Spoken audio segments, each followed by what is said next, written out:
அனைவருக்கும் வணக்கம். நம்ம இந்த வீடியோவில் 2023 லாஸ்ட்டாக கேட்ட எக்ஸாமில் கேட்ட கொஸ்டின் வந்து பார்க்க போகிறோம். மேக்ஸ் கொஸ்டின் 2023 லாஸ்ட் இயரில் லாஸ்ட்டாக நடந்த எக்ஸாமில் வந்த 25 மேக்ஸ் கொஸ்டின் தான் பார்க்க போகிறோம். 77 ஜிஎஸ் கொஸ்டின் ஆல்ரெடி பார்த்துட்டோம். அதில் பார்த்திங்க அப்படின்னா 4 ஆப்ஷனுக்குமே நான் எக்ஸ்பிளைன் பண்ணியே கொடுத்துருப்பேன். இப்போ நம்ம என்ன பார்க்க போகிறோம் அப்படின்னா மேக்ஸ் 25 கொஸ்டின் பார்க்க போகிறோம். இதுக்கு முன்னவே 2023 நடந்த கொஸ்டின்ஸ் தான் நான் சால்வ் பண்ணி கொடுத்துருப்பேன். 25 கொஸ்டினாக பார்க்காதவங்க பாருங்கள். 2023 நடந்தது மட்டும்தான் கொடுத்துருக்கேன்.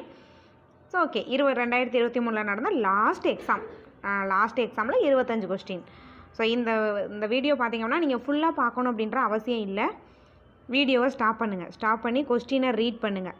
தமிழில் ரீட் பண்ணாலும் ஓகே, இங்கிலீஷில் ஒன் டைம் ரீட் பண்ணுங்கள். ரெண்டுலேயுமே ரீட் பண்ணிவிட்டு நீங்களாம் சால்வ் பண்ணி பாருங்கள். உங்களுக்கு ஆன்சர் வரலை அப்படின்னா மட்டும் நான் சால்வ் பண்ணுறத பாருங்கள். ஓகேவா? உங்களுக்கு ஆன்சர் வந்துருச்சுன்னா அப்படியே அடுத்த கொஸ்டினுக்கு போயிருங்க. 177வது கொஸ்டின் போயிருங்க. ஓகேவா? எந்த இடத்துல உங்களுக்கு ஆன்சர் வரலையோ அதுக்கு மட்டும் நான் சால்வ் பண்ணுறத பார்த்தா போதும். வீடியோ பார்க்கணுன்ற அவசியம் இல்லை. ஓகேவா? ஓகே, ஃபஸ்ட்டு கொஸ்டின் பார்க்கலாம். இப்போ பாருங்கள், ஏ ஆனவர் பியை காட்டிலும் வேலை செய்வதில் பி என்பவரை காட்டிலும் வேலை செய்வதில் 3 மடங்கு வேகமாக.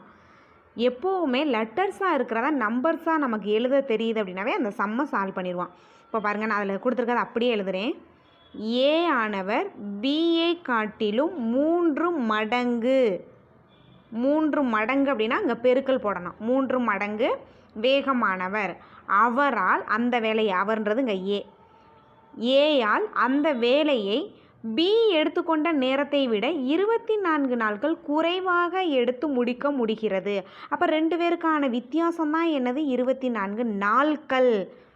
அப்போ ஏக்கும் பிக்கும் இருக்கிற வித்தியாசம் 24 நாட்கள், நாட்கள். அடுத்தது இருவரும் சேர்ந்து அந்த வேலையை முடிக்க ஆகும் நாட்கள் கேட்டிருக்காங்க. இருவரும் சேர்ந்து எப்போ முடிப்பாங்க? அப்போ நமக்கு ஃபஸ்ட்டு என்ன தெரியணும்? ஒவ்வொருத்தவங்களும் எப்போ முடிப்பாங்கன்னு தெரியணும். ஒவ்வொருத்தவங்களும் எப்போ முடிப்பாங்கன்னு தெரிஞ்சால் தான் 2 பேரையும் நம்ம என்ன பண்ண முடியும்? கூட்டி 2 பேரும் எத்தனை நாளில் முடிப்பாங்கன்றதை கண்டுபிடிக்க முடியும். ஓகே, ஃபஸ்ட்டு பாருங்கள், ரேஷியோ எடுத்துக்கலாம். ஏயும் பியும் ஒரு சைடு வச்சுக்கோங்க. A/B இதை மட்டும் எடுத்துக்கிறேன்.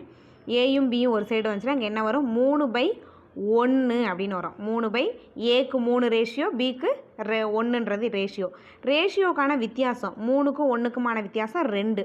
இங்கே நாட்களில் வித்தியாசம் 24, ரேஷியோவில் வித்தியாசம் 2, நாளில் வித்தியாசம் 24 நாட்களில். அப்போ 2 தான் 24னா ஏ ஒரு வேலையை எத்தனை நாளில் முடிப்பார்னா ஏக்கான ரேஷியோ 3 எவ்வளவுன்னு கண்டுபிடிச்சா ஏ ஒரு வேலையை எத்தனை நாளில் முடிப்பார்னு கண்டுபிடிச்சிருவோம். ஒரு வேலையை ஏ மட்டும் ஒரு வேலையை எத்தனை நாளில் முடிப்பார்? அப்போ 2ஆல் 24 கேன்சல் பண்ணலாமா? 12ன்னு வரும். 12ஐயும் 3ஐயும் பெருக்கணும் 36. அப்போ ஏ ஒரு வேலையை 36 நாட்களில் முடிப்பார். ஓகே, கண்டுபிடிச்சாச்சு. அதே போல் பி, இதுக்கான வித்தியாசம் 2 தான், 24 அப்படின்னா பிக்கான ரேஷியோ 1 எவ்வளவு?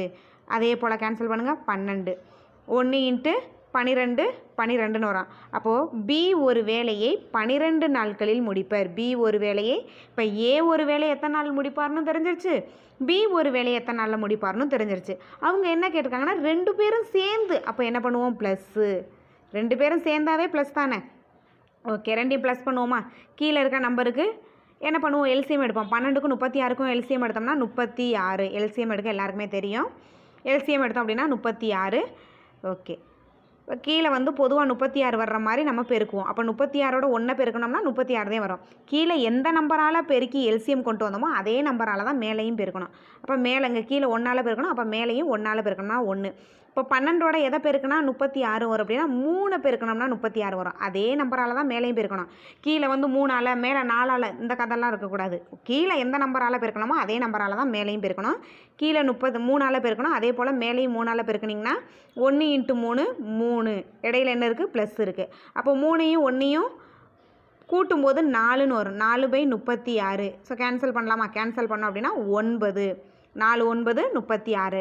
அப்போது 2 பேரும் சேர்ந்து ஒரு வேலையை 9 நாட்களில் முடிப்பார். 2 பேரும் சேர்ந்து ஒரு வேலையை 9 நாட்களில் முடிப்பார். 4th ஆப்ஷனாக கொடுத்துருக்காங்க. ஓகே, அடுத்த கொஸ்டின் அதே போல் ரீட் பண்ணுங்கள். சால்வ் பண்ண தெரிஞ்சிச்சுன்னா அடுத்த கொஸ்டின் போயிருங்க. சால்வ் பண்ண தெரிலனா மட்டும் நான் சால்வ் பண்ணுறதை பார்த்தா போதும். இப்போ ஃபஸ்ட்டு 2020 இது கொஸ்டின் கொஞ்சம் குழப்பற மாதிரி கொடுத்துருக்காங்க. கொஸ்டினை 2-3 டைம்ஸ் ரீட் பண்ணுங்கள், தப்பே இல்லை. கொஸ்டினை ரீட் பண்ணுங்கள். 2015 உலகக்கோப்பை கிரிக்கெட் விளையாட்டுப் போட்டியின் நுழைவு சீட்டு, அதான் டிக்கெட்டோட ரேட்டு பார்த்திங்கன்னா 2015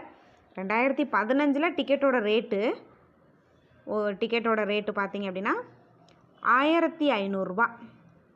என்ன கேட்டிருக்காங்கன்னா 2 வருஷத்துக்கு அப்புறம்னு கேட்கல, 3 வருஷத்துக்கு அப்புறம்னு கேட்கல, அடுத்த ஆண்டுன்னு கேட்கல. என்ன கேட்டிருக்காங்க? இந்த ஆண்டுன்னு கேட்டிருக்காங்க. இந்த ஆண்டுனா இப்போ எந்த வருஷத்தில் இருக்கோம்? 2024 இருக்கோம். அப்போ இந்த வருஷத்துக்கு மட்டும் கண்டுபிடிச்சா போதும். இந்த ஆண்டுனா 2015 24 வரைய போட்டுகிட்டே வந்துடக்கூடாது, அப்படிலாம் இல்லை. இந்த ஆண்டுனா ஒரு தடவை போட்டால் போதும். இந்த ஆண்டு அதன் விலை 18% அதிகரிக்கிறது, சதவிகிதத்தில் அதிகரிக்கிறது. இது ரேட்டு, ஒரிஜினல் ரேட்டு. ஆனால் இன்க்ரீஸ் ஆகுறது பர்சன்டேஜ் கொடுத்துருக்காங்க, பர்சன்டேஜ் இன்க்ரீஸ் ஆகுதுன்னு கொடுத்துருக்காங்க. இந்த ஆண்டோட டிக்கெட் எவ்வளவு, அவ்வளோதான். ஸோ கொஸ்டின் நான் நல்லா 2-3 டைம்ஸ் ரீட் பண்ணுங்கள். ரீட் பண்ணிவிட்டு 2015 அதோட ரேட்டு பார்த்திங்கன்னா 1500 ரூபா. 2015 இந்த ஆண்டு அதன் விலை 18% அதிகரிக்கிறது அப்படின்னா நம்ம என்ன பண்ணுவோம்? 118/100. இதுவே 18% குறைகிறதுன்னு கொடுத்துருந்தா 100லேருந்து 18 மைனஸ் பண்ணியிருப்போம். 18 மைனஸ் பண்ணி 100லேருந்து 18 மைனஸ் பண்ணால் 82 வருமா? ஆமாம், 82/100ன்னு போட்டிருப்போம். இதுவே அதிகரிக்கிறது அப்படி இப்போ இந்த இடத்துல 30% அதிகரிக்கிறதுன்னு கொடுத்தாங்கன்னா 130/100ன்னு போட்டிருப்போம். இதுவே 30% குறைகிறது அப்படின்னா 70/100ன்னு போட்டிருப்போம். ஆனால் இங்கே அந்த கதையே இல்லை. என்ன கொடுத்துருக்காங்க? 18ன்னு நம்பர் கொடுத்துருக்காங்க. ரவுண்டாக 30, 20 அந்த 10ன்னு கொடுக்காம 18ன்னு கொடுத்தாங்கன்னா 118/100. இதுவே வந்து 19%னா 119/100, 25% 125/100, அவ்வளோதான். இப்போ இந்த 2 ஜீரோவை கேன்சல் பண்ணிடுங்க. 15 118 அப்படியே பெருக்கிடுங்க. 15 × 118 பெருக்குனிங்கன்னா ஆப்ஷன் சி வரும், அவ்வளோதான். ஸோ இதில் வந்து நம்ம பண்ணுற மிஸ்டேக் என்ன அப்படின்னா 2015 தான் ரேட் இருக்குது, இந்த ஆண்டுன்னு கொடுத்துருக்காங்களேன்னு அப்படியே உட்காந்து 15க்கு ஒரு தடவை, 16க்கு ஒரு தடவை, 17க்கு அப்படிலாம் போட வேண்டாம். இந்த இடத்துல நமக்கு இந்த ஆண்டுன்னு கொடுக்காம 2017 அதோட ரேட் என்னன்னு கேட்டிருந்தாங்கன்னா நம்ம வந்து என்ன பண்ணுவோம்? 2 தடவை போடுவோம். அப்படியெல்லாம் அவங்க கொடுக்கல, இந்த ஆண்டுன்னு கேட்டிருக்காங்க, திஸ் இயர். அடுத்த கொஸ்டின் வந்து நல்லா பாருங்கள். எப்போவுமே நமக்கு இப்படி கேட்க மாட்டாங்க, கே மதிப்பு என்னன்னு கேட்பாங்க. கேயோட வேல்யூ என்ன அப்படின்னு கேட்குறவங்க இங்கே இந்த மாதிரி கேட்டாங்க. ஓகேவா? ஓகே. 1³ + 2³ + 3³ + k³ இதோட வேல்யூ இருக்குது. ஆனால் என்ன கேட்டிருக்காங்க? 1 + 2 + 3 + k இதோட மதிப்பு என்ன? இவ்வளோதான். ரொம்ப ஈஸியான சம். ஆனால் ஃபார்முலா தெரிஞ்சால் மட்டும்தான் சால்வ் பண்ண முடியும். ஃபார்முலா தெரியாமல் வாய்ப்பு இல்லை. இப்போ ஃபஸ்ட்டு பாருங்கள், 1³ 2³ 3³ k³ இதுக்கான ஃபார்முலா n × n + 1 மாற்றி போடுறேன். Okay, n + 1 / 2 whole square. இதுக்கான formula n + 1/2 whole square. Formula தெரியணும். ஸோ இப்போ நான் மாற்றி போட்ட மாதிரி மாற்றி போட்டுறக்கூடாது. n + 1/2 ஹோல் ஸ்கொயர் அப்படின்றதான் எதுக்கான ஃபார்முலா? இந்த க்யூப் 1 + 2 + 1³ 2³ 3³ 4³ பவரில் க்யூப் இருக்குது, பவரில் 3 இருக்குனாவே இந்த ஃபார்முலா தான். இங்கே கேன்னு கொடுத்துருக்கறதுனால நம்ம என்னன்னு போட வேணாம், கேனே போட்டுக்கிடுவோம். கே தானே இருக்குது, அங்கே ஏன்னு இருந்துச்சுன்னா ஏ போட்டிருப்போம். என்ன இருக்கோ அதை போடலாம். அடுத்தது இதுக்கும் ஃபார்முலா இருக்குது. 1 + 2 + 3 + 4 அப்படின்னா n × n + 1 n × n + 1/2 n + 1/2. ஓகேவா? அங்கே என்னது? n + 1/2 அப்படின்னு இங்கே கே இருக்கிறதுனால k + 1/2. இப்போ நம்ம என்ன கண்டுபிடிக்கணும் அப்படின்னா இங்கே அந்த ஃபார்முலா போட்டுக்கலாம். 1³ 2³ 3³ + k³ அப்படின்ற இடத்துல நம்ம என்ன பண்ணலாம்னா k + 1/2 ஹோல் ஸ்கொயர் அப்படின்னு போட்டுக்கோங்க ஃபார்முலா இருக்கிற இடத்துல. அதுக்கான வேல்யூ அவங்களே கொடுத்துருக்காங்க, 44,100ன்னு கொடுத்துருக்காங்க. நமக்கு என்ன தேவை? இதுக்கான ஃபார்முலா என்னது? k + 1/2 தான் இதுக்கான. அப்போ நமக்கு என்ன தேவைங்க? இந்த ஃபார்முலாலேருந்து என்ன தேவை? k + 1/2 மட்டும் கிடச்சா போதும். அப்போது இந்த ஸ்கொயரை ரிமூவ் பண்ணுறதுக்கு நம்ம என்ன பண்ணுவோம்? அந்த சைடு ரூட் எடுப்போம். ரூட் எடுத்தோம் அப்படின்னா இது எதோட, இது வந்து ஸ்கொயர் நம்பர் தான். 44,100 அப்படின்றது ரூட் ஆஃப் 210 இன்ட்டு 210 வேல்யூ என்னது 44,100. அப்போ ரூட்லேருந்து வெளில எடுக்கும்போது ரூட்டுக்குள்ளே 2 நம்பராக இருக்குது, ரூட்லேருந்து வெளில எடுக்கும்போது ஒரு நம்பராக வரும். அப்போ 210. k + 1/2 வேல்யூ என்ன அப்படின்னா 210. அடுத்த சம், இந்த ரோமன் லெட்டர்ஸ் ஃபஸ்ட்டு இது சின்ன சைஸ், அடுத்து அதை விட கொஞ்சம் பெரிய சைஸ், அடுத்தது XXL, XL, அடுத்தது L, XXX. Option C. Size அந்த சின்னது பெரியது அப்படின்னு சொல்லுவாங்களா அதான். அடுத்த சம் பாருங்கள், இது ஒரு முக்கியமான சம். இப்போ திரும்ப திரும்ப திரும்ப திரும்ப இந்த மாதிரி ஒரு சம் கேட்குறாங்க.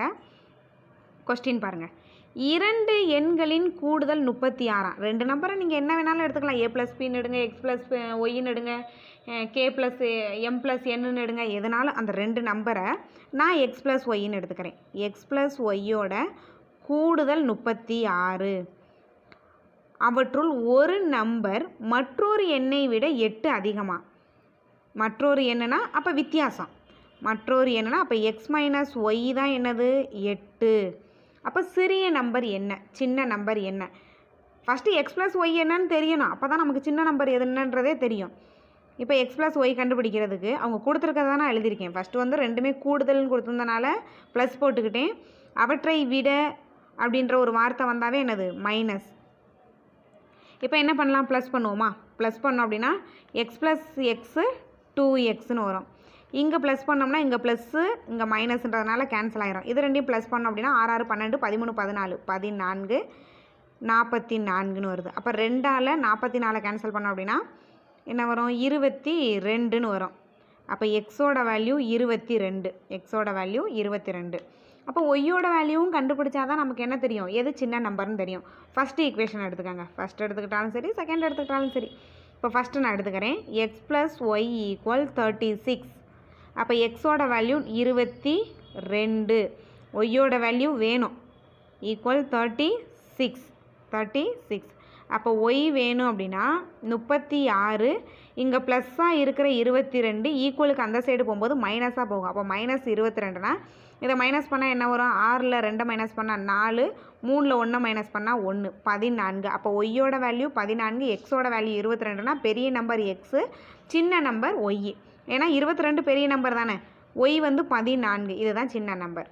இந்த இடத்துல பெரிய நம்பர்னு கேட்டிருந்தாங்கன்னா 22 போட்டிருப்போம். அடுத்த கொஸ்டின், 2ஆல் வகுபடும் ஆனால் 4ஆல் வகுபடாதான் 3 இலக்க எண்களின் எண்ணிக்கை. 3 இலக்க எண்களின் எண்ணிக்கை என்ன அப்படின்ற மாதிரி கேட்டிருக்காங்க. என்ன கொடுத்துருக்காங்க, 2ஆல் வகுபடுமா. 3 இலக்க எண் எதில் தொடங்கும், 100ல் தொடங்கும். 3 இலக்க எண் எதில் முடியும், 999ல் முடியும். இதுதான் 3 இலக்க எண். 3 இலக்க எண்ணில் மிகச்சிறிய எண் 100, 3 இலக்க எண்ணின் மிகப்பெரிய எண் 999. இதில் வர்ற நம்பர்ஸில் 2ஆல் மட்டும்தான் வகுப்படணும், ஆனால் 4ஆல் வகுப்படக்கூடாது. இதை நம்ம அங்கே உட்காந்து சால்வ் பண்ணிக்கிட்டே இருந்தோம் அப்படின்னா எக்ஸாம் முடிஞ்சிடும். எக்ஸாம் முடிஞ்சு OMR வாங்கிடுவாங்க. இந்த அவ்வளோ நம்பர்ஸையும் போட்டுட்ருக்கிற வரிய. ஓகேவா? இதுக்கு என்ன பண்ணலாம் அப்படின்னா மனப்பாடம் பண்ணி வச்சுக்கலாம். ஓகேவா? இல்லை அப்படின்னா எப்படி சால்வ் பண்ணலாம் அப்படின்றதையும் சொல்கிறேன். ஸோ ஃபஸ்ட்டு என்னென்னா 2ஆல் வகுபடும்னு கொடுத்துருக்காங்களா, 2ஆல் வகுபடும். இப்போ 100 எடுத்துக்க வேணாம். 3 இலக்க எண் வந்து ஸ்டார்ட் ஆகிற இடம்னு பார்த்திங்கன்னா 100 வந்து 2ஆலேயும் வகுப்படும், 4ஆலேயும் வகுப்படும். ஸோ அதை எடுத்துக்க வேண்டாம் நம்ம. ஆனால் லாஸ்ட்டாக வந்து மிகப்பெரிய 3 இலக்க எண் வந்து 999. இந்த 999 2ஆலேயும் வகுப்படாது, 4ஆலேயும் வகுப்படாது. ஓகேவா? ஃபஸ்ட்டு 999 டிவைடட் பை 2, 2ஆலேயும் வகுப்படாது, 4ஆலேயும் வகுப்படாது, மைனஸ் 99/2, 99/2. அப்போது 999/2, 2ஆல் கேன்சல் பண்ணும்போது நமக்கு என்ன வரும் அப்படின்னா 499 பாயிண்டில் வரும். அதை எடுத்துக்க வேணாம். அதே மாதிரி 99/2 அப்படின்னா அது எதில் வருது, அதுவும் பாயிண்டில் தான் வரும், அதையும் எடுத்துக்க வேணாம். 49. அப்போது 499லேருந்து 49 மைனஸ் பண்ணிங்கன்னா 450ன்னு வந்துடும். இது 2ஆல் வகுப்படுறது. இது ஆனால் 2ஆல் வகுப்படாதுல, ஓகேவா? 2ஆல் பாயிண்டில் தான் வரும். அடுத்தது பாருங்கள், திரும்பவும் 4ஆல்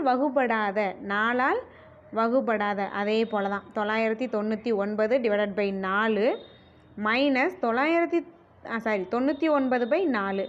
அதே போல் 4ஆல் கேன்சல் பண்ணோம்னாலும் இதுவும் வகுப்படாது, பாயிண்டில் தான் வரும். பாயிண்டில் என்ன வரும் அப்படின்னா 249ன்னு வரும். இங்கே 99 4ஆல் மைனஸ் பண்ணோம் அப்படின்னா 24ன்னு வரும். அப்போ 249 249லேருந்து 24 மைனஸ் பண்ணிங்கன்னா 225ன்னு வரும், ஓகேவா? அதன் பிறகு இந்த 2ஆல் வகுத்து வச்சுருக்க ஆன்சர்லேருந்து 450ல் இருந்து 4ஆல் கேன்சல் பண்ணும்போது என்ன வருது அப்படின்னா 225 வருது. இது ரெண்டையும் மைனஸ் பண்ணோம்னா 225 ஆன்சர். ஸோ இதுக்கான ஆன்சர் வந்து செகண்ட் ஆப்ஷன். 100 ஏன் எடுத்துக்கலாம்னா 100 வந்து 2ஆலையுமே வகுப்படும், அதனால் 100 நம்ம எடுத்துக்கரல. ஓகே, அடுத்தது லாம்பிக். அது லெட்டர்ஸுக்கு நேராக என்ன நம்பர் இருக்கோ அதே ஆன்சர். ஃபஸ்ட்டு பாருங்கள், இதை எக்ஸ்பிளைன் பண்ண வேண்டாம். எல்லுக்கு 8 அப்படின்னு இருக்குது, ஏக்கு 3ன்னு இருக்குது, எம்முக்கு 5, பிக்கு 7, ஐக்கு 6, சிக்கு 4. அதே போல் தான் அங்கேயும் இருக்குது. சரி, ஓகே. அப்போ இங்கே ஃபஸ்ட்டு லெட்டருக்கு என்ன நம்பர் இருக்குதுன்னு பாருங்கள், 7. அப்போ 7 போட்டுக்கலாம். எல்லுக்கு என்ன நம்பர் இருக்குது அப்படின்னா எல்லுக்கு 8 அப்படின்னு இருக்குது. அப்போ எல்லுக்கு நேராக 8, ஐக்கு நேராக 6, எண்ணுக்கு நேராக இங்கே இருக்குது எண்ணுக்கு நேராக பார்த்திங்க அப்படின்னா 9. அடுத்தது ஃபஸ்ட்டு லெட்டராக இருக்குது, இதுக்கு நேராக 2. ஸோ எந்த ஆப்ஷனில் இருக்குன்னா ஆப்ஷன் ஏ. லெட்டர்ஸுக்கு நேராக என்ன நம்பர் இருக்கோ அது ஆன்சர். அடுத்தது ரொம்ப ஈஸியானது இது, ஆனால் ஒன் டைம் வந்து எடுத்து எழுதணும். இந்த மாதிரி சம் இருந்தாவே ப்ளஸ் என்பது என்ன அப்படின்னா அவங்க கொடுத்துருக்காங்க, கூட்டல் அப்படின்றது பெருக்கல் அப்படின்னு அவங்களே கொடுத்துட்டாங்க. மைனஸ் என்பது வகுத்தல், அப்போ மைனஸ் இருக்கிற இடத்துல நம்ம வகுத்தல் அப்படின்னு போட போகிறோம். அடுத்தது பெருக்கல் என்பது ஆட் பண்ணணும், ப்ளஸ்ஸு. அடுத்தது வகுத்தல் அப்படின்னு என்பது மைனஸ். இப்போ நம்ம வந்து இந்த சைடு இருக்கிறத தான் எடுத்துக்கிற போகிறோம், ஏன்னா அவங்க கொடுத்துருக்காங்க. ஃபஸ்ட்டு 12 மைனஸ், கொஸ்டினில் 12 மைனஸ்ன்னு இருக்குது. அப்போ மைனஸ் என்பது என்னன்னு கொடுத்துருக்காங்க, வகுத்தல்னு கொடுத்துருக்காங்க. 3 ப்ளஸ் என்பது என்னன்னு கொடுத்துருக்காங்க, பெருக்கல். அடுத்தது என்ன இருக்குது, 5 பெருக்கல்னு இருக்குது. பெருக்கல் என்பது அவங்களே என்ன கொடுத்துட்டாங்க, ப்ளஸ் அப்படின்னு கொடுத்துட்டாங்க, 20. அவ்வளோதான். இப்போ ஃபஸ்ட்டு பாருங்கள், அந்த போர்ட்மாஸ் ரூல் படி வகுத்தல் தான் ஃபஸ்ட்டு பண்ணுவோம். 4ன்னு வரும், 4ஐயும் 5ஐயும் பெருக்கணும் அப்படின்னா 20ன்னு வரும். 20 + 20 40. ஆப்ஷன் ஏல இருக்குது. அடுத்த சம், அடுத்தடுத்த இரு இயல் எண்களின் கூடுதல் 75 எனில் அவ்விரு எண்கள் என்ன? அடுத்தடுத்த 2 இயல் நம்பர் அடுத்தடுத்து இருக்கணும். இப்போ அடுத்தடுத்து இங்கே என்ன இருக்குது, 2 ஆப்ஷனில் தான் அடுத்தடுத்து இருக்குது. ஆப்ஷன் பார்க்கலாம், அதுக்கெல்லாம் ஆப்ஷன்லேருந்து போகிறது தப்பு இல்லை. இப்போ 37 38ன்னு இருக்குது. அடுத்தது இங்கே 38 39ன்னு இருக்குது. அடுத்தடுத்து இரு இயல் எண்களின் கூடுதல் 75. இப்போ ஃபஸ்ட் இருக்க 2ஐயுமே கூட்டி பாருங்கள், இது 2மே வரும். ஆனால் வந்து 2மே அடுத்தடுத்த இயல் நம்பர்ஸ் தானே, அடுத்தடுத்த இயல் நம்பர் தான். ஓகே, இதில் ஃபஸ்ட்டு நம்ம ஆட் பண்ணும்போது என்ன வருது அப்படின்னா 7 8ஐயும் கூட்டினோம் அப்படின்னா 5 3 3 6 7 75ன்னு வந்துருச்சு. அதே போல் இதையும் கூட்டினோம் அப்படின்னா 16 17 மீத 1 3 3 6 7 77ன்னு வந்துருச்சு. அப்போ இது ஆன்சர் இல்லை, ஆப்ஷன் சி. ஆப்ஷன்லேருந்து போகிறது நல்லது. அமுதா ஒரு சேலையை 18 நாட்களில் நெய்வர். ஒரு சேலை, அப்போ அமுதா ஒரு சேலையை 18 நாட்களில் நெய்வார். அஞ்சலி அமுதாவை விட நெய்வதில் 2 மடங்கு திறமைசாலி. அஞ்சலி அமுதாவை விட 2 மடங்கு திறமைசாலி. இருவரும் இணைந்து நெய்தால் அந்த சேலையை எத்தனை நாட்களில் முடிப்பர்? இருவரும் சேர்ந்து நெய்தால் அந்த சேலையை எத்தனை நாட்களில் முடிப்பர் அப்படின்றதான் நமக்கு கொஸ்டின். ஓகேவா? ஓகே, ஃபஸ்ட்டு வந்து நமக்கு என்ன தெரியும்னா அமுதா ஒரு சேலையை எத்தனை நாட்களில் நெய்வா அப்படின்ற அந்த நாள் தெரியும். 18 நாள் தெரியும். இங்கே ரேஷியோ தெரியும். ஃபஸ்ட்டு ஸ்டெப்பில் நாள் தெரியும். செகண்ட் ஸ்டெப்பில் அந்த அமுதாவோட ரேஷியோ தெரியும். அமுதாவோட ரேஷியோ நமக்கு தெரியும். ஓகேவா? அப்போ என்ன பண்ணலாம் அப்படின்னா, ஓகே, இது அமுதா பார்த்த நாட்கள். அமுதாவோட ரேஷியோ ஃபஸ்ட்டு எடுத்துக்கிடுவோம். Anjali divided by Amudha equal என்ன வரும்? 1/2 இல்லை, கரெக்டாக எழுதணும். 2/1 2/1. எப்போவுமே அமுதா பக்கத்தில் இருக்க நம்பர் வந்து அஞ்சலிக்கு வரும். அஞ்சலி ஒன்றுமே இல்லைன்னா 1 இருக்கதா அர்த்தம். ஐ மீன் அந்த நம்பர்ஸ்க்கு பக்கத்தில் இருக்கிறது அப்படியே ஆப்போசிட்டாக ரேஷியோவில் வரும். இப்போ நமக்கு என்ன தெரியும் அப்படின்னா, அமுதா ஒன் டே பண்ண அந்த ஒரு நாள் ஒரு சேலையே எத்தனை நாளில் நெய்வா அப்படின்றது தெரியும். அதே போல் அவங்களோட ரேஷியோவும் தெரியும் அமுதாவுக்கு. அப்போ அமுதாவுக்கான ரேஷியோ 1. அப்போ 1 × அமுதா பார்த்த வேலை 18.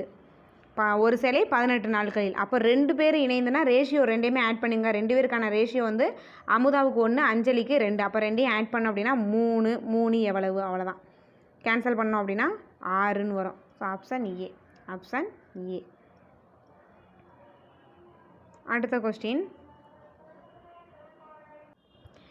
ஏ மற்றும் பி என்ற இரு குழாய்கள் தண்ணீர் தொட்டி முறையை 18 மற்றும் 24 நிமிடங்களில் நிரப்பும்.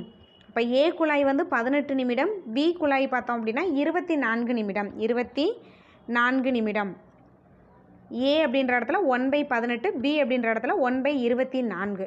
ஓகேவா? அடுத்தது, இரு குழாய்களும் ஒரே நேரத்தில் திறந்து விட்ட பின் தண்ணீர் தொட்டி 12 நிமிடங்களில் முழுமையாக நிரம்ப வேண்டும். 12 நிமிடங்களில் அது நிரம்ப வேண்டுமெனில் குழாய் பியை எத்தனை நிமிடத்தில் அடைக்கப்பட வேண்டும்? அப்போ பி தான் நமக்கு தேவை. அப்போ பிக்கு தான் என்ன பண்ணுவோம் அப்படின்னா எக்ஸ்ன்னு எடுத்துக்கிடுவோம். சரி, ஓகே. பியை எத்தனை நிமிடங்களில் அடைக்கப்பட வேண்டும்? அப்போது பி எத்தனை நிமிடங்களில் அடைக்கப்பட வேண்டும்னா, அப்போ அதில் எந்த குழாய் தான் ஓப்பனில் இருந்திருக்கும்னா ஏ தான் இருந்திருக்கும். ஏன்னா பி எத்தனை நிமிடங்களில் அடைக்கப்பட வேண்டும்னு கேட்டிருக்காங்க. ஓகேவா? அப்போ பி வந்து அடைக்கப்பட வேண்டிய ஒன்று. ஃபஸ்ட்டு ஏ வந்து 18 நிமிடம். அப்போ 1/18ன்ற இடத்துல ஏ வந்து நிரப்பும். ஏன்னா பி தானே அடைக்கப்படுது. அப்போது 12/18. ஏன் 12/18ன்னு போடுறேன்னா ஏ தான் வந்து ஓப்பனில் இருந்திருக்கும். பி வந்து அடைக்கப்படணும். அதான் எவ்வளோ நிமிடங்களில் அடைக்கப்படணும் அப்படின்னா எக்ஸு தெரியாதுல, எக்ஸ் பை. ஆனால் எவ்வளோ நிமிடங்களில் அது நிரப்பும்? P 24 equal 1. அவ்வளோதான். 18க்கும் 24க்கும் எல்சிஎம் கண்டுபிடிச்சோம் அப்படின்னா 72. 18ஓட 4 பெருக்கும் போது நமக்கு என்ன வரும் அப்படின்னா 72ன்னு வரும். அதே நம்பரால் தான் மேலேயும் பெருக்கும் எல்சிஎம் எடுத்த பிறகு. 12ஐயும் 4ஐயும் பெருக்கும்போது 48ன்னு வரும். ப்ளஸ் 24ஓட 3 பெருக்கணும்னா 72. அதே நம்பரால் மேலேயும் பெருக்கணும்னா எக்ஸ் × 3 வந்து 3xன்னு வரும். ஈக்குவல் 1. இப்போ நமக்கு தேவை எக்ஸு தான் தேவை.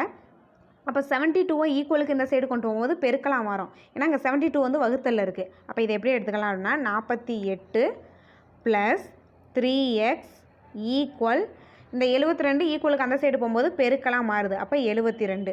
இப்போ நமக்கு தேவை எக்ஸ் தானே தேவை. அப்போ 3x அப்படியே வச்சுக்கலாம்.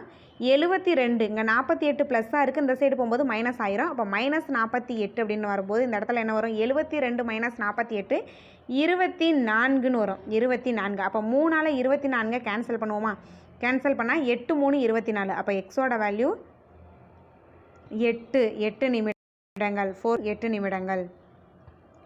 ஒரு உருளையின் கன அளவு 448/cm3, உயரம் 7 சென்டிமீட்டர். இந்த மாதிரி கேட்டாங்க அப்படின்னா ரொம்ப ஈஸி. மற்றதாவது யோசிக்கணும். இந்த மாதிரி சம்மெல்லாம் பார்த்தீங்கன்னா நீங்கள் யோசிக்க கூட வேணாம். அப்படியே என்ன கொடுத்துருக்காங்களோ அதை எழுதுங்க. உருளையின் கன அளவுக்கான ஃபார்முலா என்னது? உருளையின் கன அளவுக்கான ஃபார்முலா வந்து πr²h. அதுக்கு மேலே உங்களுக்கு உருளையின் கன அளவுக்கான ஃபார்முலா மறந்துருச்சு அப்படின்னா ஒரு படத்தை வரைங்க. இதான் உருளை சிலிண்டர். அப்போ இங்கே என்ன இருக்குது? ஒரு உயரம் இருக்குது, ரேடியஸ் இருக்குது, பை. ஓகேவா? அப்போ உயரம் ரேடியஸ் கண்டிப்பாக ஃபார்முலா வரும்ன்றது உங்களுக்கு தெரியும். மேலே ஒரு ஆரம், கீழே ஒரு ஆரம் அப்படின்னு ஞாபகம் வச்சுங்க. அப்போ πr²h இதுதான் கன அளவுக்கான ஃபார்முலா. ஓகே, கன அளவு கொடுத்துட்டாங்க. ஆக்சுவலாக ஃபார்முலாவை மனப்பாடம் பண்ணுறது ரொம்ப நல்லது. ஃபார்முலாவை மனப்பாடம் பண்ணி வச்சுங்க. ஆக்சுவலாக நீங்கள் திரும்ப திரும்ப திரும்ப திரும்ப சால்வ் பண்ணும்போது ஆட்டோமேட்டிக்காக நம்ம கை ஃபார்முலா எழுதிரும். உருளையின் கன அளவு என்ன கொடுத்துருக்காங்க? கன அளவுக்கான ஃபார்முலா தெரியணும். பை ஆர் ஸ்கொயர் தான் அதுக்கான ஃபார்முலா. அளவு 448 பை. அப்போ இந்த ஒரு பை இதுவும் கேன்சல் ஆயிடுச்சு. வேறு என்ன இருக்குது? உயரத்தோட வேல்யூவையும் கொடுத்துட்டாங்க. உயரத்தோட வேல்யூ கொடுத்துட்டாங்களா? உயரத்தோட வேல்யூ என்ன இருக்குது? உயரத்தோட வேல்யூ வந்து கொஸ்டின்லேயே பார்த்தீங்க அப்படின்னா உயரம் இருக்குது. உயரம் வந்து 7ன்னு கொடுத்துருக்காங்களா? அப்போ உயரம் இருக்கிறதுல நம்ம என்ன பண்ணுவோம்? 7 அப்படின்னு போடுவோம். 448. இப்போ 7ஆல் 448 கேன்சல் பண்ண முடியுமானா? முடியும். கேன்சல் பண்ணால் 64ன்னு வரும். அப்போ ஆர் ஸ்கொயர் 64னா ஆரோட வேல்யூ 8. ஏன்னா 8 ஸ்கொயர் தான் என்னது? 8 × 8 வந்து 64. 8 ஸ்கொயர் வந்து 64. ஆரோட வேல்யூ கிடச்சிருச்சு 8. இப்போ நமக்கு என்ன கேட்டிருக்காங்கன்னா கர்வ்டு சர்ஃபேஸ் ஏரியா கேட்டிருக்காங்க. வளைபரப்பு கேட்டிருக்காங்க. சிலிண்டரோட உருளையோட வளைபரப்பு என்ன? உருளையோட வளைபரப்புக்கான ஃபார்முலா வந்து 2/RH. 2/RH. 2 × பையோட வேல்யூ 22/7. ஆரோட வேல்யூ கண்டுபிடிச்சோம் 8. உயரத்தோட வேல்யூ 7. கொஸ்டின்லேயே இருக்குது. அப்போ × 7. இந்த 7 இந்த 7 கேன்சல் ஆயிரும். ரிமைனிங் என்ன இருக்கும் அப்படின்னா 22 × 2. 22 × 2 வந்து 44.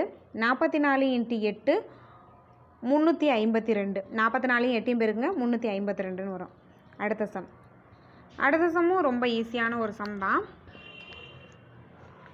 பட் இடைக்கண்டம் கேட்டிருக்காங்க. நம்ம என்ன பண்ணுவோம் அப்படின்னா ஒரு இந்த வால்யூம் ஏரியாவை பொறுத்தளவு இந்த இடைக்கண்டத்தை நம்மளே வந்து கஷ்டமாக ஃபீல் பண்ணுற ஒன்று அப்படின்னா அந்த இடைக்கண்டம் தான். கஷ்டமாக நம்மளே வந்து ஃபீல் பண்ணிவிட்டு அந்த ஃபார்முலாவே நம்ம படிக்க மாட்டோம். இடைக்கண்டத்துக்கான ஃபார்முலாவையே நம்ம படிக்கிறதில்ல. ஸோ அதை தான் கேட்டிருக்காங்க. ஃபார்முலா தெரிஞ்சால் சால்வ் பண்ணிடலாம். ஃபார்முலா தெரிஞ்சால் ஆட்டோமேட்டிக்காக சால்வ் பண்ணிடலாம். சரி, ஓகே. இடைக்கண்டம் இது போல் இருக்கும்.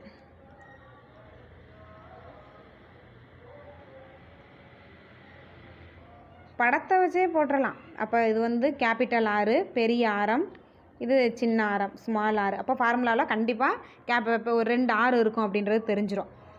இதுதான் இடைக்கண்டம்.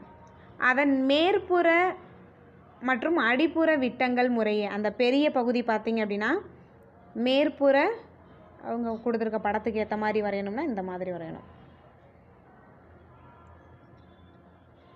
மேற்புறம் தான் 10ன்னு கொடுத்துருக்காங்க. கீழ்ப்புறம் 4. ஓகேவா? அப்போது கீழ்ப்புறம் வந்து அவங்க விட்டம் கொடுத்துருக்காங்க. என்ன கொடுத்துருக்காங்க அப்படின்னா டயாமீட்டர் கொடுத்துருக்காங்க. நமக்கு ரேடியஸ் போதும். அதில் பாதி தானே விட்டம் வந்து 4 அப்படின்னா மேற்புற விட்டம் வந்து 10னா அதோட ஆரம் என்னது 5ஆக இருக்கும். அதில் பாதி 5 மீட்டர். கீழ்ப்புறம் அடிப்புறம்னு கொடுத்துருக்காங்க. அடிப்புறம் விட்டம் வந்து 4னா அதில் பாதி தான் ரேடியஸாக இருக்கும், 2 மீட்டர். உயரம் 4 மீட்டர். இதுதான் உயரம் 4 மீட்டர். எல்லாமே எழுதியாச்சு. அப்போ என்ன கேட்டிருக்காங்கன்னா வளைபரப்பு கேட்டிருக்காங்க. இதுக்கான வளைபரப்புக்கு ஃபார்முலா தெரிஞ்சால் மட்டும்தான் சால்வ் பண்ண முடியும். வளைபரப்புக்கான ஃபார்முலா பார்த்தீங்க அப்படின்னா வளைபரப்பு equal pi r plus r, capital r plus அந்த பெரிய ஆரம் ப்ளஸ் ஸ்மால் ஆரம், எல். ஃபார்முலாவில் எல் இருக்குது. இப்போ உங்களுக்கு நீங்கள் யோசிப்பீங்க எங்கே எல்லே இல்லை எதில் அப்படின்னா இந்த பகுதி தான் எல். இந்த சைடு இருக்குது பாருங்கள், இதை தான் எல்லுன்னு சொல்லுவோம். எல் நம்ம தான் கண்டுபிடிக்கணும். அப்போ எல் எப்படி கண்டுபிடிப்பீங்க அப்படின்னா L equal root of H square plus capital R minus small R whole square. இப்போது ஹச் கொஸ்டின்லேயே இருக்குது. உயரம் எவ்வளோ இருக்குது? 4ன்னு இருக்கா? அப்போ 4 ஸ்கொயர் என்ன வரும்?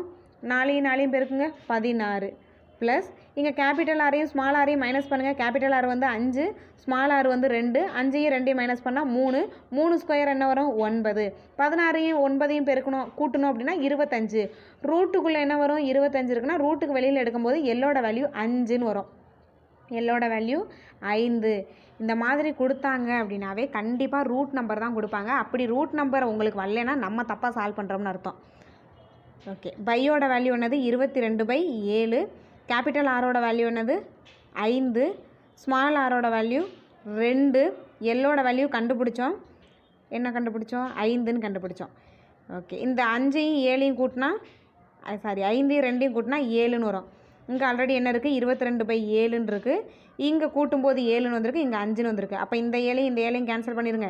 22ஐயும் 5ஐயும் பெருக்குங்க, 110ன்னு வரும். ஈஸியான சம். ஆனால் ஃபார்முலா தெரியாமல் ஒன்றும் பண்ண முடியாது. ஃபார்முலா தெரியலைன்னா வாய்ப்பே இல்லை. அடுத்த சம்முக்கு போயிடணும். ஃபார்முலா படிக்கிறது கஷ்டமும் இல்லை. டெய்லி ஒரு 10 சம் சால்வ் பண்ணுங்கள். சம் ஒரு கஷ்டமே இல்லை. சம்மை பார்த்து பயப்படக்கூடாது. அடுத்த சம் கொடுத்துருக்கதை தெளிவாக எழுத தெரியணும்.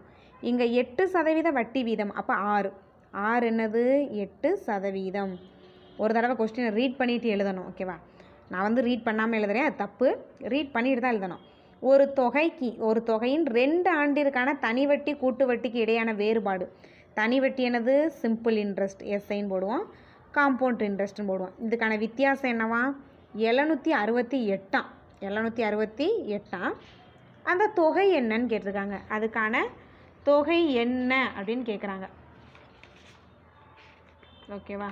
தொகை என்ன அப்படின்றது கொஸ்டின். சரி, ஓகே. 2 ஆண்டுக்கான ஃபார்முலாவை படித்து வச்சுருப்போம். சைடில் 2 ஆண்டுக்கான ஃபார்முலாவை படித்து வச்சுருப்போம். 2 ஆண்டு 3 ஆண்டுக்கு மோஸ்ட்லி 2 ஆண்டு கேட்பாங்க. ஒரு சில டைமில் 3 ஆண்டுகளும் கேட்டிருப்பாங்க. ரெண்டுக்குமே நம்ம ஃபார்முலா படித்து வச்சுருப்போம். கூட்டு வட்டி தனி வட்டிக்கான வித்தியாசத்தில் ஃபார்முலா படித்து வச்சுருப்போம். 2 ஆண்டு அப்படின்னா அதுக்கான formula simple interest minus compound interest equal 2 ஆண்டுனா BR² டிவைடட் பை 100². இதுதான் எதுக்கான ஃபார்முலா. 2 ஆண்டு கொடுத்துருந்தாங்கன்னா ஃபார்முலா இதுதான். 3 ஆண்டுக்கு வேறு ஃபார்முலா வரும். சரி, ஓகே. இப்போ என்ன வித்தியாசம் கொடுத்துருக்காங்க 768ன்னு கொடுத்துருக்காங்க. ஈக்குவல் B இருக்க இடத்துல அப்படியே போட்டுக்கோங்க. R இருக்க இடத்துல கொஸ்டின்லேயே இருக்குது 8 × 8. இங்கே 100 × 100. அப்போது கண்டிப்பாக 8ஆல் 768 கேன்சல் ஆகும். கேன்சல் பண்ணிங்க அப்படின்னா 96ன்னு வரும். அடுத்து திரும்பவும் 8ஆல் கேன்சல் பண்ணிங்க அப்படின்னா அந்த இடத்துல 12ன்னு வரும். இங்கே ஒரு 2 0 கீழே என்ன இருக்குது 100 × 100 இருக்குல்ல, 200 அப்படின்னா 4 0 இருக்கும். அப்போ அந்த 4 0 அந்த சைடு கொண்டு போயிருங்க. இங்கே வகுத்தலாம் இருக்குது, இந்த சைடு வரையில் பெருக்கலாம் மாறிடும். இதுதான் பியோட வேல்யூ. ஆப்ஷன் சி 4 0 இருக்கணும். அடுத்த சம். ஒரு குறிப்பிட்ட காலத்தில் கூட்டு வட்டியில் 1,25,000 ஆனது 1,48,877 உயர்கிறது. 6% வட்டி வீதத்தில் கிடைக்கும். 6% ஆக 6% ஆண்டு வட்டி வீதத்தில் கிடைக்கிறது. அதற்கு ஆகும் காலம் என்னென்ன? கொஸ்டினில் என்ன கேட்டிருக்காங்க? எண், ஆண்டு என்ன கொடுத்துருக்காங்கன்னு பார்க்கணும். என்ன கொடுத்துருக்காங்கன்றத நல்லா பாருங்கள். ஈஸியான சம் தான். என்ன கொடுத்துருக்காங்க அப்படின்னா இது வந்து காம்பவுண்ட் இன்ட்ரெஸ்ட் அப்படின்றது தெரியுது. கூட்டு வட்டின்னு கொடுத்துருக்காங்களே, கூட்டு வட்டி அப்படின்னு. இப்போது அசலை நம்ம பின்னு சொல்லுவோம். அசல் 1,25,000. அசல் வந்து 1,25,000. ஆனால் மொத்த தொகை எவ்வளோ கிடைக்குதா மாறுகிறதா? அப்போ அது ஏ வந்து 1,48,877 ரூபாயாம். ஆரோட வேல்யூ 6%னா என்ன? இதை நோட் பண்ணிக்கோங்க. அசல் வந்து எவ்வளவு, அமௌண்ட் எவ்வளவு அப்படின்றத கொஸ்டின்லேயே கொடுத்துட்டாங்க. நோட் பண்ணிக்கோங்க.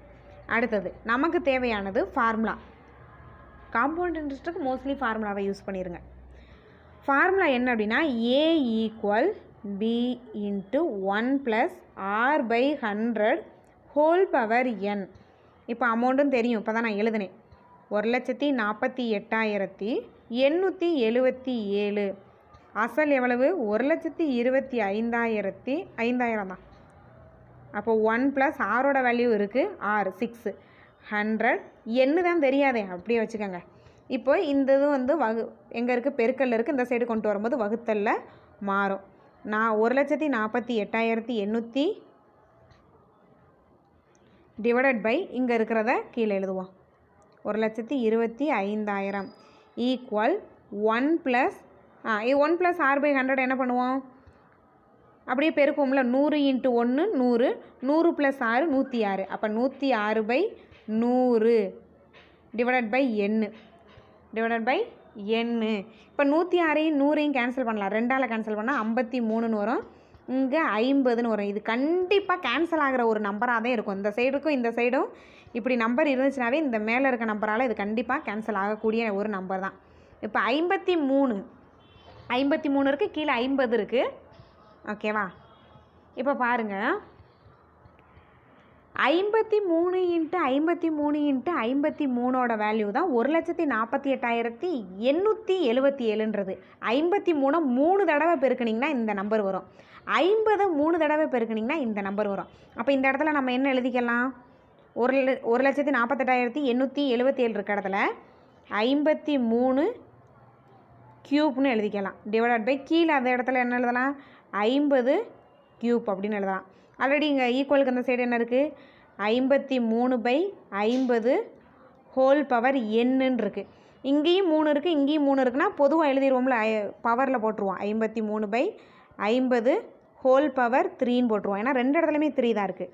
3 இங்கே 53/50 n.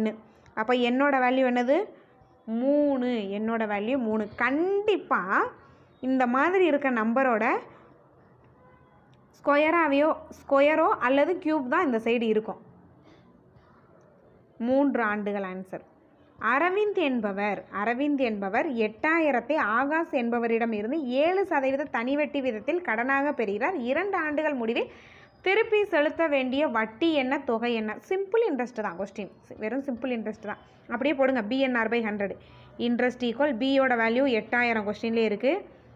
என்னோட 2 ஆண்டு முடிவுன்னு இருக்காங்க. அப்போ n இருக்க இடத்துல 2, BNR இருக்க இடத்துல 7 /100. அப்போ இந்த 2 0 கேன்சல். 2ஐயும் 7ஐயும் பெருக்கும்போது 14ன்னு வரும். 14ஐயும் 80ஐயும் பெருக்குனிங்கன்னா என்ன வரும், 1120ன்னு வரும். இதுதான் இன்ட்ரெஸ்ட், வட்டி. அடுத்தது தொகை கேட்டிருக்காங்க. தொகைனா என்னது, அமௌண்ட் ஈக்குவல் அசல் ப்ளஸ் இன்ட்ரெஸ்ட். இதுதான் தொகை. அமௌண்ட் கொஸ்டின்லேயே இருக்குது, அசல் கொஸ்டின்லேயே இருக்குது 8000 அப்படின்னு. ப்ளஸ் இன்ட்ரெஸ்ட் கண்டுபிடிச்சோம் 1120 அப்படின்னு. 8000ஐயும் 1120ஐயும் கூட்டணும் அப்படின்னா 9120ன்னு வரும். ஸோ அதான் ஆன்சர். அடுத்த சம் பார்த்திங்கன்னா ரொம்ப ஃபேமஸான கொஸ்டின். அதிகமாக திரும்ப இதை தான் கேட்குறாங்க. திரும்பவும் கேட்டாலும் ஆச்சரியப்படுறதுக்கு இல்லை. ஒரு தொகை ஒரு குறிப்பிட்ட தனிவட்டி விதத்தில் 2 ஆண்டுகளில் 6200 ரூபாயாம், 3 ஆண்டுகளில் 6800 உயர்கிறதுனா தொகை என்ன கேட்டிருக்காங்க, அசல் என்ன அப்படின்ற ஒரு கொஸ்டினை கேட்டிருக்காங்க. அசல் என்ன? இதை ஆல்ரெடி பார்த்தவங்களுக்கு பார்த்தோன்னே கண்டுபிடிச்சிருவீங்க 5000 தான் ஆன்சர்னு. ஏன்னா ஆல்ரெடி நிறைய எக்ஸாமில் அந்த கொஸ்டின் கேட்டிருக்காங்க. ஓகேவா? இப்போ மைனஸ் பண்ணுங்கள். இது என்னது, ஆண்டு. இது மொத்த தொகை. நமக்கு கேட்டிருக்குது அசல் கேட்டிருக்காங்க, BN இதுதான் கேட்டிருக்காங்க. இப்போது இந்த சைடு மைனஸ் பண்ணுங்கள். நம்பரை ஆண்டை மைனஸ் பண்ணிங்கன்னா 1. இதை மைனஸ் பண்ணும்போது என்ன வரும் அப்படின்னா 600ன்னு வரும். அப்போ ஒரு வருஷத்துக்குரிய வட்டி எவ்வளவு, 600. ஒரு வருஷத்துக்குரிய வட்டி 600. இப்போ நமக்கு என்ன, இதில் 1 மட்டும் எடுத்துக்கோங்க. இது 1ன்னு வச்சுக்கோங்க, இல்லை 2ன்னு வச்சுக்கோங்க. இந்த ஃபஸ்ட்டை மட்டும் எடுத்துக்கோங்களே. ஃபஸ்ட்டு என்னது, 2 ஆண்டுன்னு இருக்குது. 2 ஆண்டுக்குரிய மொத்த தொகை இருக்குது. 6200ன்றது தொகை. திரும்பவும் சொல்கிறேன், 6200ன்றது தொகை, மொத்த தொகை, அமௌண்ட்டு. ஓகேவா? இங்கே அந்த தொகை காண்கண்டோன்னா குழப்பிக்கக்கூடாது. ஃபைண்ட் தி பிரின்சிபல், அசல் தான் கேட்டிருக்காங்க. இங்கிலீஷில் பார்க்கணும்.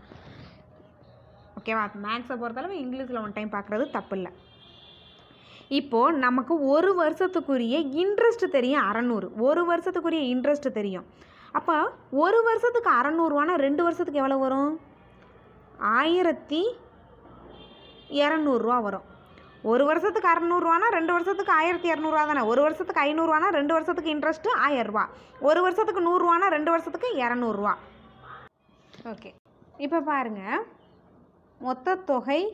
மொத்த தொகைனா அசல் ப்ளஸ் இன்ட்ரெஸ்ட். நமக்கு இதில் 2 ஆண்டுக்குரிய இன்ட்ரெஸ்ட் தெரியும், 2 ஆண்டுக்குரிய தொகை தெரியும், மொத்த தொகை. அப்போ நமக்கு என்ன கிடச்சிரும்? அசல் கிடச்சிரும். அப்போ மொத்த தொகை இருக்க இடத்துல 2 ஆண்டுக்குரியது, நல்லா ஞாபகம் வச்சுக்க, 2 ஆண்டுக்குரியது, 2 ஆண்டுக்குரியதை கரெக்டாக எழுதணும். 3 ஆண்டுக்குரியதை இந்த இடத்துல குழப்பிடக்கூடாது. 2 ஆண்டுக்குரிய மொத்த தொகை என்ன? 6200. அசல் தெரியாது, அதுதான் கொஸ்டின். ப்ளஸ் 2 ஆண்டுக்குரிய இன்ட்ரெஸ்ட் வந்து 1200, அசல் வேணும். அப்போது 1200 மைனஸ் 6200 மைனஸ் இங்கே ப்ளஸ்ஸாக இருக்க இந்த சைடு போகும்போது மைனஸாக மாறும். அப்போது 6200லேருந்து 1200 மைனஸ் பண்ணிங்கன்னா 5000னு வரும். இதை தான் அசல். குழப்பிடக்கூடாது. 2 வருஷத்துக்குரிய தொகையை எடுத்துக்கிங்கன்னா 2 வருஷத்துக்கு எவ்வளோ இன்ட்ரெஸ்ட்னு பார்க்கணும்.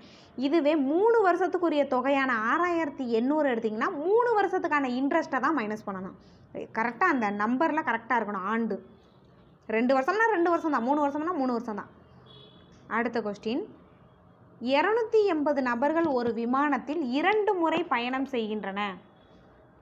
2 முறை பயணம் செய்கின்றன. 280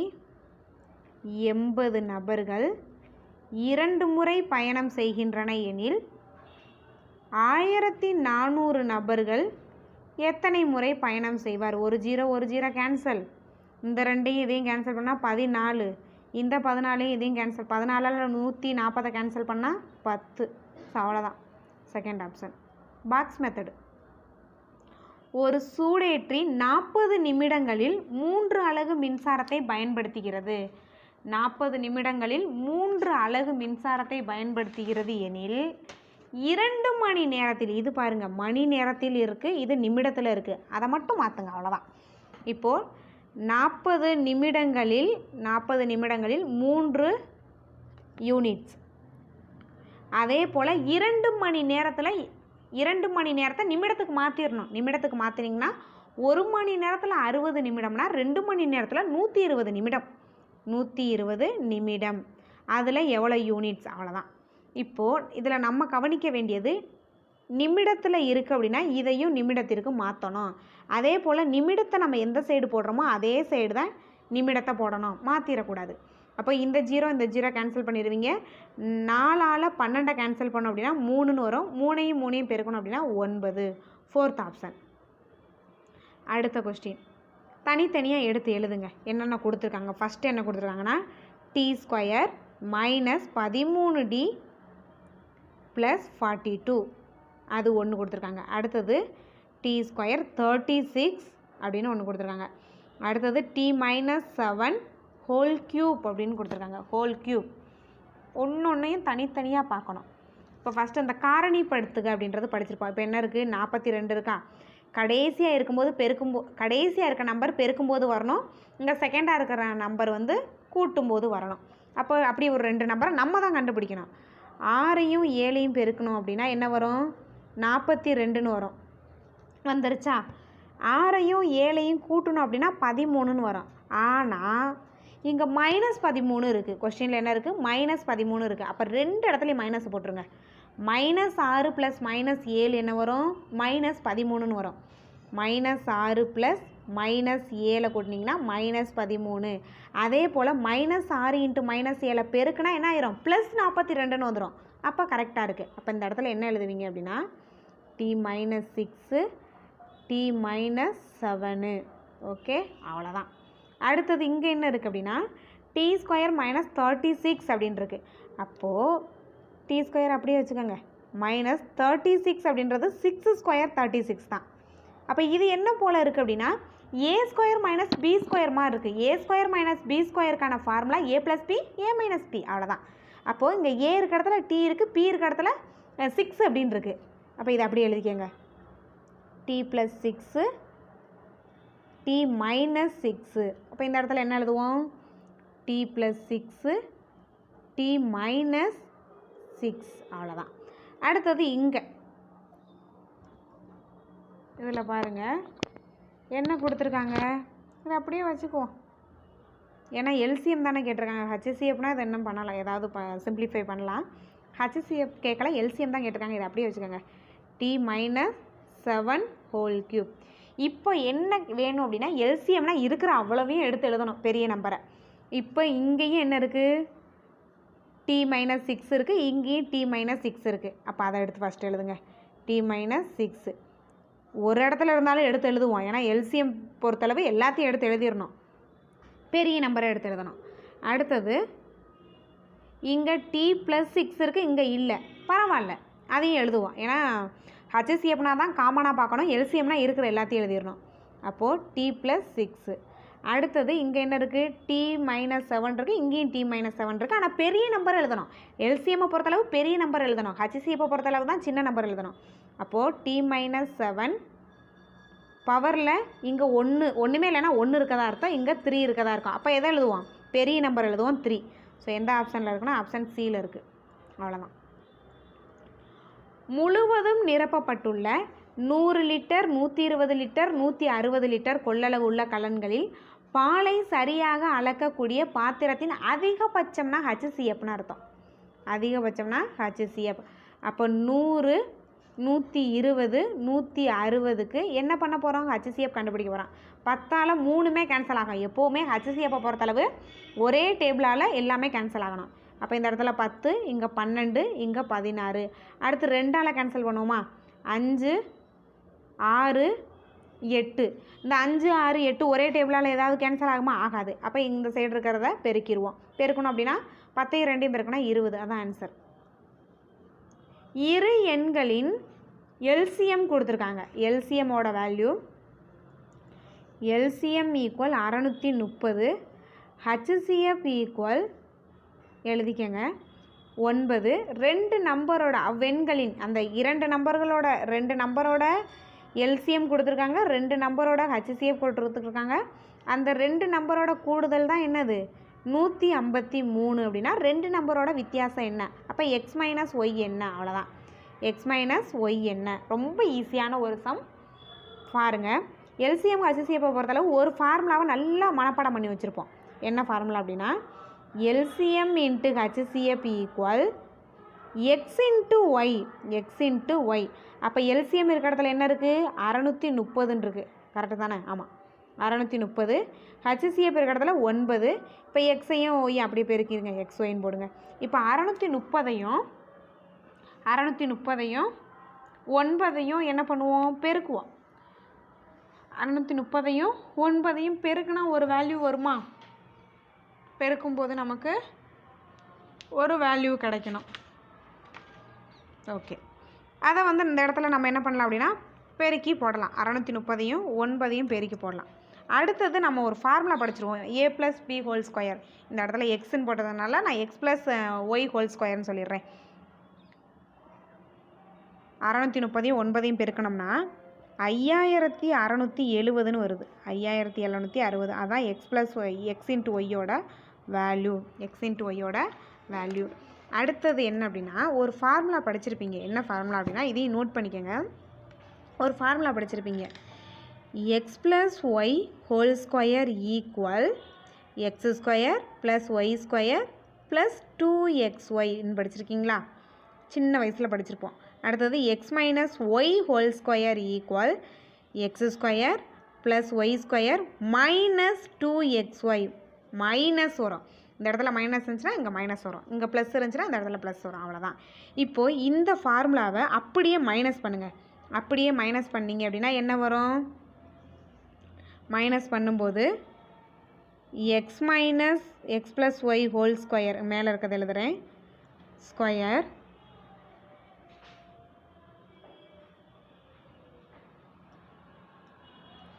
மைனஸ் அடுத்து என்ன இருக்குது, X minus Y whole square equal, இங்கே மைனஸ் பண்ணுவோமா, மைனஸ் பண்ணும்போது இங்கே ப்ளஸ்ஸாக இருக்குது, இங்கே மைனஸாக இருக்குது, கேன்சல் ஆயிரும். அடுத்தது இங்கே என்ன வரும், இங்கேயும் மைனஸ் இருக்குது, மைனஸ் பண்ணும்போது மைனஸும் ப்ளஸ் ஆயிரும். ப்ளஸ் ஆயிடுச்சு அப்படின்னா 4xy. இந்த ஃபார்முலா நமக்கு புதுசாக கிடைக்கும். இந்த ஃபார்முலா நமக்கு புதுசாக நமக்கு கிடைக்கிது. என்ன ஃபார்முலா கிடைக்கிது, இதை நோட் பண்ணிக்கோங்க. ஃபஸ்ட்டு நமக்கு ஃபைனலாக என்ன ஃபார்முலா கிடச்சிச்சு அப்படின்னா x plus Y whole square minus x minus Y whole square equal 4xyன்னு ஒரு ஃபார்முலா கிடச்சிச்சு. நம்ம ஆல்ரெடி அங்கே xyயோட வேல்யூ கண்டுபிடிச்சி வச்சுருந்தோம். xyயோட வேல்யூ என்ன கண்டுபிடிச்சி வச்சுருந்தோம் அப்படின்னா 5670ன்னு கண்டுபிடிச்சி வச்சுருந்தோம். நோட் பண்ணிக்கங்கன்னு ஒரு வார்த்தை சொன்னேன். 5670 xyயோட வேல்யூ. அடுத்து நமக்கு கொஸ்டின்லேயே ஒன்று கொடுத்துருந்தாங்க, 2 நம்பரோட கூடுதல்னு. எக்ஸ் ப்ளஸ் ஒய்யோட வேல்யூ என்ன கொடுத்துருந்தாங்க, 153ன்னு கொஸ்டினில் கொடுத்துருந்தாங்க. இப்போது இந்த எக்ஸ் ப்ளஸ் ஒய் இருக்கிறதுல நம்ம என்ன பண்ணுவோம், 153ன்னு போடுவோமா, whole square minus x minus y தெரியாது, அதை அப்படியே வச்சுக்கோங்க. ஆனால் இங்கே 4 × xy இருக்கிறதுல நம்ம என்ன போடுவோம், 5670ன்னு போடுவோம். நாளையும் 5670 பெருக்கலாமா, பெருக்கி தான் ஆகணும். ஓகேவா, பெருக்கணும் அப்படின்னா ஒரு பெரிய வேல்யூ கிடைக்கும். பெருக்கணும் அப்படின்னா நமக்கு என்ன கிடைக்கும் அப்படின்னா, நாளையும் 5670, ஆமாம் 70 பெருக்கணும் அப்படின்னா நமக்கு இந்த இடத்துல 22680ன்னு கிடைக்குது. 22680ன்னு கிடைக்குது. இங்கே 153 ஸ்கொயர், 153 ஸ்கொயர் தான் பண்ணி ஆகணும். இதுக்கு ஷார்ட்கட் எதுவும் இல்லை. 153 ஸ்கொயர் பண்ணிடுங்க, இல்லைனா ஆப்ஷன்லேருந்து போய் பாருங்கள். அதுக்கு இப்படியே போய் பண்ணிடலாம், அப்படியே பழகிடலாம். திரும்ப திரும்ப சால்வ் பண்ணும்போது இது அப்படியே வந்துடும். இப்போ 153 ஸ்கொயர் பண்ணிங்க அப்படின்னா என்ன வரும், 23409ன்னு வரும். 409ன்னு வரும். மைனஸ் இங்கே இருக்கிறது அப்படி எழுதுங்க, X minus Y whole square. இப்போ நம்ம என்ன பண்ணுவோம் அப்படின்னா, எக்ஸ் மைனஸ் ஒய் தானே நமக்கு தேவை, அதை அந்த சைடு கொண்டு போயிடுவோம். அந்த சைடு கொண்டு போயிருங்க. எக்ஸ் மைனஸ் ஒய் ஹோல் ஸ்கொயரை ஒரு சைடு கொண்டு போயிட்டு, இங்கே என்ன இருக்குது, 23409ன்னு இருக்குது. இங்கே ப்ளஸ்ஸாக இருக்கிறது இந்த சைடு வரும்போது என்ன ஆகும், மைனஸாக மாறும். ஏன்னா இது ப்ளஸ்ஸாக இருக்குல்ல, மைனஸாக மாறி 22680 ஈக்குவல். இங்கே 23409 இதையும் நம்ம மைனஸ் பண்ணோம் அப்படின்னா 729ன்னு வரும். கண்டிப்பாக ஸ்கொயர் நம்பர் தான் வரும். Equal X minus Y whole square. இப்போ நமக்கு பார்த்தீங்க அப்படின்னா எக்ஸ் மைனஸ் ஒய் தான் தேவை, அவற்றின் வித்தியாசம் மட்டும் தான் கேட்டிருக்காங்க. அப்போ X minus Y whole square தேவையில்லை. அப்போ ஸ்கொயர் பண்ணோம்னா அந்த சைடு ரூட் எடுப்போமா, இது ஏதோ root 729 equal X minus Y. இது எதோட ஸ்கொயர் நம்பர் அப்படின்னா 27ஓட ஸ்கொயர் நம்பர். அப்போ 27 × 27 என்ன வரும் அப்படின்னா 729ன்னு வரும், எக்ஸ் மைனஸ் ஒய். அப்போ ரூட்லேருந்து நம்ம வெளில எடுக்கும்போது 27ன்னு எடுப்போம். அப்போ எக்ஸ் மைனஸ் ஒய்யோட வேல்யூ 27. அதே சம் தான் திரும்பவும் கொடுத்துருக்காங்க. அதே சம் தான், கொஞ்சம் கூட மாற்றலை, சின்ன சேஞ்ச் கூட பண்ணாமல் அப்படியே வச்சுருக்காங்க. ஒரே போல் ஒரே எக்ஸாமில் ஒரே சம்மை 2 தடவை வச்சுருக்காங்க. ஒரே சம்மில் நம்பரை மாற்றிருக்காங்க. இங்கே என்ன கொடுத்துருக்காங்க, HCF கொடுத்துருக்காங்க 2. LCM வந்து 154. அவ்விரு எண்களின் வேறுபாடாக கொடுத்துட்டாங்க. அங்கே ப்ளஸ்ஸை கொடுத்துருந்தாங்க, வேறுபாடு இங்கே 8. அப்போது கூடுதல் என்னன்னு கேட்டிருக்காங்க. அதே தான், சின்ன வித்தியாசம் கூட இல்லை. அதே போல் என்ன ஃபார்முலா சொன்னேன், x plus Y whole square minus x minus Y whole square equal 4xyன்னு சொல்லியிருப்பேன். 4xy. அதே போல் நமக்கு ஒரு ஃபார்முலா தெரியும், LCM × HCF equal X × Y. அப்போ LCMோட வேல்யூ வந்து 154, HCFோட வேல்யூ 2 ஈக்குவல் xy. அப்போ 154யும் 2யும் பெருக்குங்க. 154யும் 2யும் பெருக்கணும் அப்படின்னா நமக்கு ஒரு வேல்யூ கிடைக்குமா, என்ன கிடச்சிச்சு, இல்லைனா அப்படியே கூட வச்சுக்கோங்க. 8 10 154 × 2.